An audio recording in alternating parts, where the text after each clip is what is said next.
ছোট ছোট পিঁপড়া দেখবেন অনেক সময় গোল বলের মতো একটা খাদ্য টুকরা অথবা একটা মরা আপনার ক্ষুদ্র প্রাণী, এটা বলের মতো ওই ধাক্কাইতে ধাক্কাইতে নিয়ে যাচ্ছে। একটা মানুষ যদি মনে করেন 10 মণ একটা বলকে, লোহার বলকে ঠেলতে ঠেলতে নিয়ে যায়, এটা সম্ভব না, কিন্তু পিঁপড়া পারে। তার চাইতে 10 গুণ 12 গুণ বড় জিনিসও সে নিয়ে যাইতে পারে। কিছু কিছু পিঁপড়া আছে সারা পৃথিবীর বুকে, তারা মুখ থেকে অ্যাসিড ছুটতে পারে। কি বিস্ময়কর কথা! এই পিঁপড়াগুলো মুখ থেকে অ্যাসিড ছুটতে পারে আত্মরক্ষার জন্য।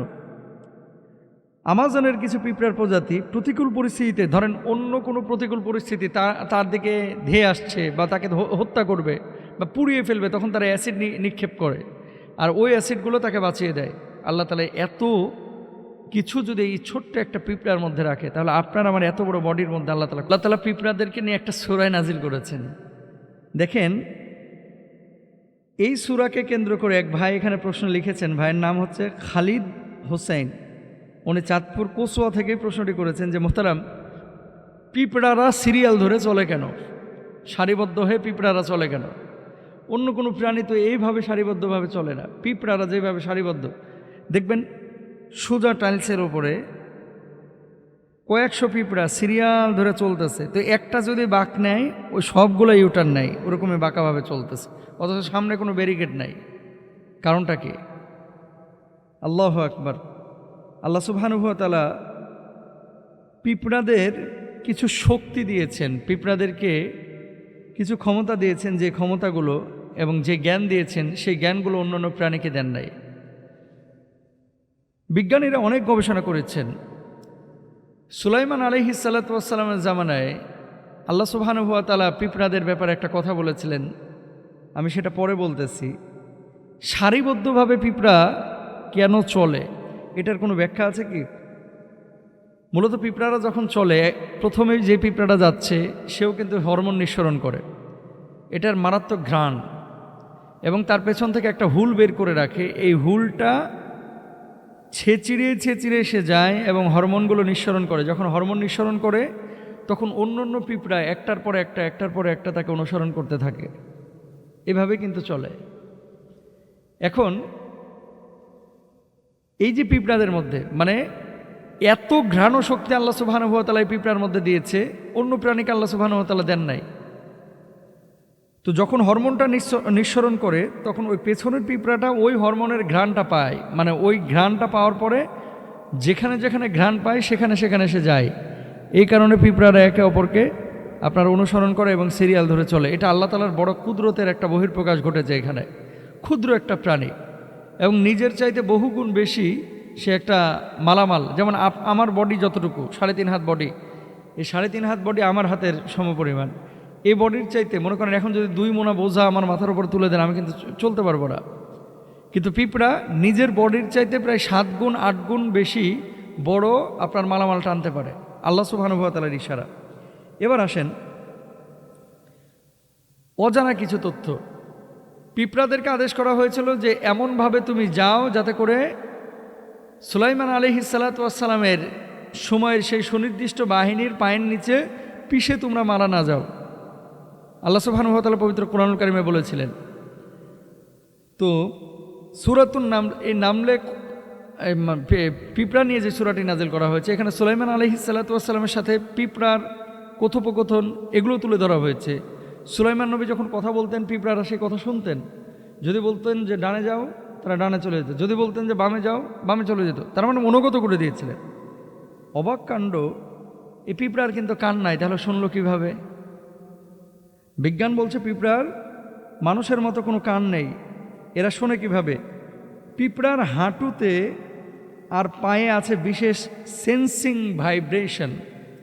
এই ভাইব্রেশনের মাধ্যমে তারা আশপাশের পরিস্থিতি বুঝতে পারে। এবং পিঁপড়ার আবার হাঁটু, এটা অনেকে বলবে যে কিভাবে সম্ভব, এতটুকু একটা ক্ষুদ্র প্রাণী ধরা যায়, টিপে মেরে ফেলা যায়, এটার আবার হাঁটু আছে। বাস্তব হচ্ছে এই পিঁপড়ার হাঁটুও আছে, আলহামদুলিল্লাহ। আরেকটা তথ্য আপনাদেরকে দিই, পোকামাকড়দের মাঝে সবচেয়ে বড় মস্তিষ্কের অধিকারী হলো এই পিঁপড়া।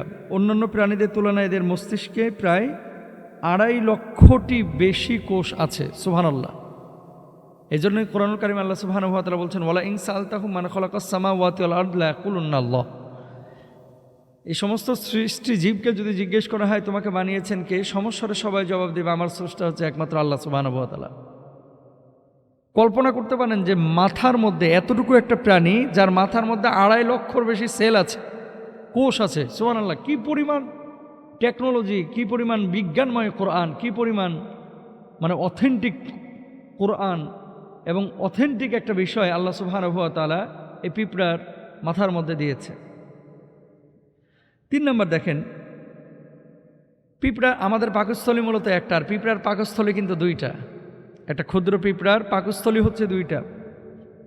এত বড় শরীরে পাকস্থলী একটা থাকলেও পিঁপড়ার ছোট শরীরে পাকস্থলী 2টা রয়েছে, এটাও আল্লাহর একটা কুদরত।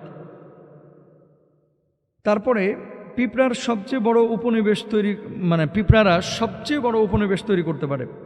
ধারণা করা হয় যে পিঁপড়াদের করার সবচেয়ে বড় উপনিবেশ ছিল প্রায় 3600 মাইলের। এই উপনিবেশ ইতালি, ফ্রান্স, স্পেনের মতো বড় দেশগুলোর উপর দিয়ে গিয়েছে। আর এই উপনিবেশ তৈরি করা আর্জেন্টিনার একটি পিঁপড়ার প্রজাতি এবং এই পিঁপড়া সর্বত্র বিরাজমান। বরফের দেশেও পিঁপড়া দেখা যায়, শুষ্ক দেশেও কিন্তু পিঁপড়া দেখা যায়, বাংলাদেশেও দেখা যায়। যেখানে মিষ্টি বেশি থাকে ওখানে পিঁপড়া বেশি থাকে। মিষ্টি যেখানে বেশি থাকে ওই জায়গাগুলোতে হরমোন বেশি ক্রিয়েট করে এই পিঁপড়া। এই জন্য ওই জায়গাগুলোতে একটা পিঁপড়া গেলে দেখবেন আশপাশ থেকে অনেকগুলো পিঁপড়া চলে আসে। তারপরে সবচেয়ে বড় পিঁপড়াগুলো সাধারণত 3 থেকে 5 সেন্টিমিটার লম্বা হয়, তবে পূর্বে যেসব পিঁপড়া ছিল তাদের কিছু কিছু 6 সেন্টিমিটার লম্বাও ছিল। বন্যায় মানুষ মারা যায়, গরু ছাগল গবাদি পশু মারা যায়, কিন্তু বন্যায় টিকে থাকে পিঁপড়া। জানেন আপনারা এটা? বন্যায় কিন্তু পিঁপড়া ডুবে না। এবং এই বন্যার মধ্যে পিঁপড়ারা কিভাবে নিজেদেরকে আত্মরক্ষা করবে এবং নিজেরা বাঁচবে, সেই ফর্মুলা মানুষ না জানলেও আল্লাহ তাআলা পিঁপড়ার মাথার মধ্যে দিয়েছে। এই 2.5 লক্ষ সেল, কোষ পিঁপড়ার মাথার মধ্যে যে আল্লাহ তাআলা দিয়েছে, এগুলোর ভিতরে আল্লাহ তাআলা ঢুকিয়ে দিয়েছে।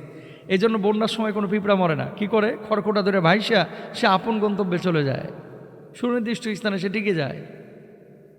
ছোট ছোট পিঁপড়া দেখবেন অনেক সময় গোল বলের মতো একটা খাদ্য টুকরা অথবা একটা মরা আপনার ক্ষুদ্র প্রাণী, এটারে বলের মতো ওই ধাক্কাইতে নিয়ে যাচ্ছে। একটা মানুষ যদি মনে করেন 10 মনে একটা বলকে, লোহার বলকে ঠেলতে নিয়ে যায়, এটা সম্ভব না, কিন্তু পিঁপড়া পারে। তার চাইতে 10 গুণ 12 গুণ বড় জিনিসও সে নিয়ে যাইতে পারে, আল্লাহর কুদরত। আরেকটা বিষয় আপনাদেরকে বলি, কিছু কিছু পিঁপড়া আছে সারা পৃথিবীর বুকে, তারা মুখ থেকে অ্যাসিড ছুটতে পারে। কি বিস্ময়কর কথা! এই পিঁপড়াগুলো মুখ থেকে অ্যাসিড ছুটতে পারে আত্মরক্ষার জন্য। আমাজনের কিছু পিঁপড়ার প্রজাতি প্রতিকূল পরিস্থিতিতে, ধরেন অন্য কোনো প্রতিকূল পরিস্থিতি তার দিকে ধেয়ে আসছে বা তাকে হত্যা করবে বা পুড়িয়ে ফেলবে, তখন তারা অ্যাসিড নিক্ষেপ করে, আর ওই অ্যাসিডগুলো তাকে বাঁচিয়ে দেয়। আল্লাহ তাআলা এত কিছু যদি এই ছোট্ট একটা পিঁপড়ার মধ্যে রাখে, তাহলে আপনার আমার এত বড় বডির মধ্যে আল্লাহ তাআলা কত কি রেখেছেন। এই জন্য আসুন এগুলো নিয়ে গবেষণা করি। আমরা মনে করি লা ইলাহা ইল্লাল্লাহ বললেই জিকির হয়, আর এগুলো নিয়ে গবেষণা করলে জিকির হয় না। এগুলো নিয়ে গবেষণা করলে আরও বেশি জিকির হয়, যে কিভাবে আল্লাহ বানিয়েছেন, আল্লাহকে চিনবেন। এগুলো নিয়ে গবেষণা করলে ঈমানটা পরিপক্ক হবে। আল্লাহ তৌফিক দান করুন।